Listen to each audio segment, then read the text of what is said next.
6 foot long. Wahoo, Banana Jack. Beautiful. Yeah. Nice. Nice time with him.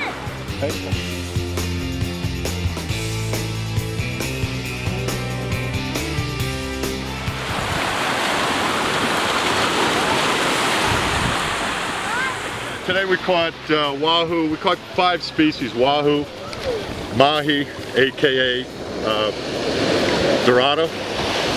Most people know it as Dorado. Dolphin, Bonita, Jack, Gravel, and Sierra Macarella. So right now, during the green season, is the best time for fishing, which is sort of ironic because all the tourists come in January, February, and March, and April, but the fishing is the best during the so-called rainy or green season, when the rivers get flushed out and all the debris comes out of the rivers, the logs and trash and things of that nature. Then you get the mahi inside. You're gonna get yellowfin, they're coming inside. Wahoo are here now, and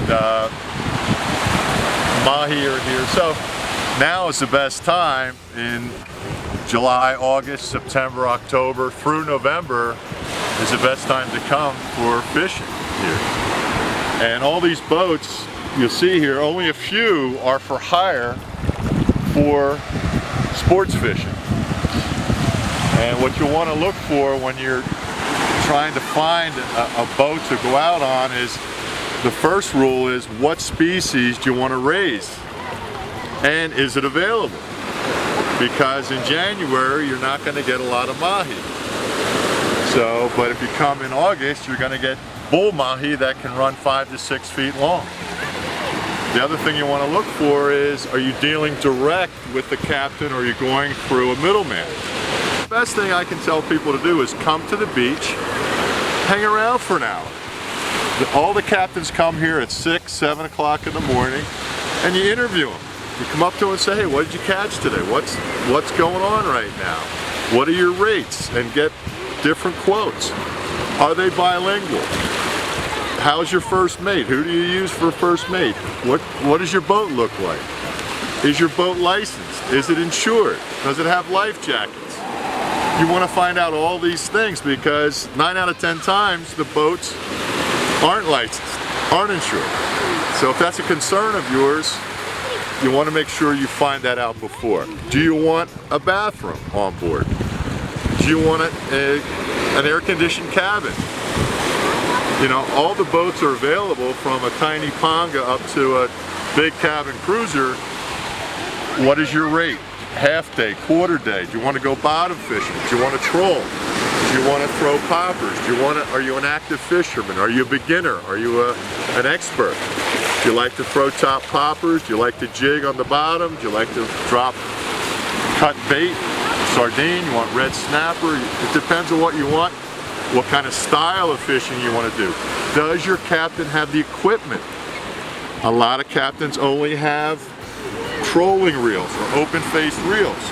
You want a captain that has spinning rods, because if you catch a 2-pound mahi on a big reel, it's like overkill. You want to use a lightweight rod, you get more play, more fun, more action. A lot of captains don't have spinning equipment. They only have big, huge trolling rods. You know, because they always think they're going for marlin and sail, but that's not true. More and more fish are caught now closer to shore, and you get more play, more action on a lightweight rod. So it makes it a lot more enjoyable, especially if you have kids. They want to catch smaller fish, like small mahi, they can handle it, instead of a big jack or a big wahoo. Today we caught a 6-foot wahoo, must have weighed 50 pounds, right out of the gate, right at 6 o'clock this morning.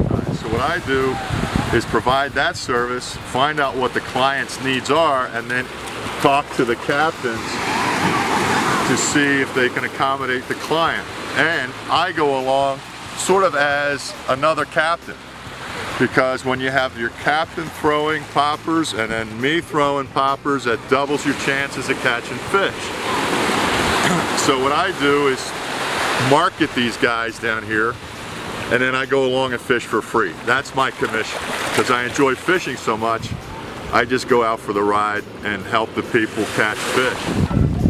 Yeah, so I wanted to introduce you guys to one of the best captains here in the Coco area, because one of the reasons I say that, he can do everything. We can top, throw poppers on top, jig on the bottom, troll deep for rooster, and he knows the area. He's born and raised here, obviously, and I pretty much use him exclusively because he's the hardest working captain here. He's bilingual, he's licensed, insured, registered with the harbor master, and we had a pretty good day today. We started out early. Big Wahoo. Yeah, so Big Wahoo, couple Mahi, Jack, Bell. That's some fun. yeah, 80-pound Wahoo. yeah, nice Wahoo, 6-foot Wahoo.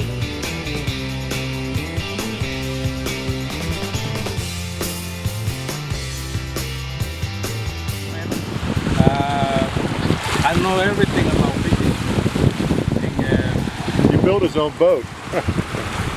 we have a good equipment, light tackles and big tackles for big fish also. No problem. Yeah, the other thing you want to look for too is we run a complete service. We get the live bait or sardine, if we're bottom fishing, blue runner, green jack, ladyfish. We catch all the live fish. If we're going for rooster, we catch it on the way, perhaps down to Catalina or up north to Bat Island. And then once we catch the fish and it's suitable for the client, we fillet it, bag it, we keep it on ice the entire trip.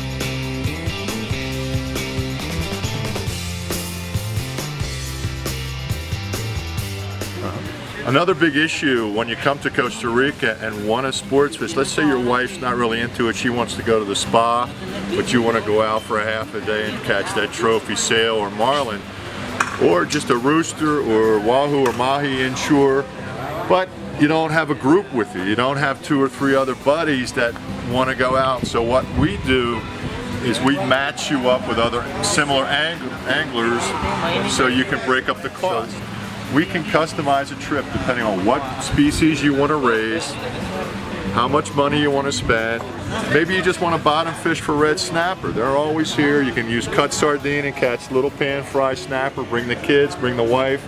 You're a mile offshore. You don't have to worry about getting sunburn. You don't have to worry about too much about seasickness because you're close to shore. And those little pan fry red snapper cook up really great at the local soda. And you can fly fish for snook. We can find some trash lines and hit some mahi under the trash lines. We had a guy a couple weeks ago who caught 10 mahi on a fly rod. So we can do all that type of thing, and that's what's nice about knowing someone on the ground here that knows which captain can facilitate what you want to do. And then a lot of times, once you find a captain you can trust who's bilingual, and when you come back the next year, you're going to use that same captain, or you're going to know someone that he knows and that you can trust.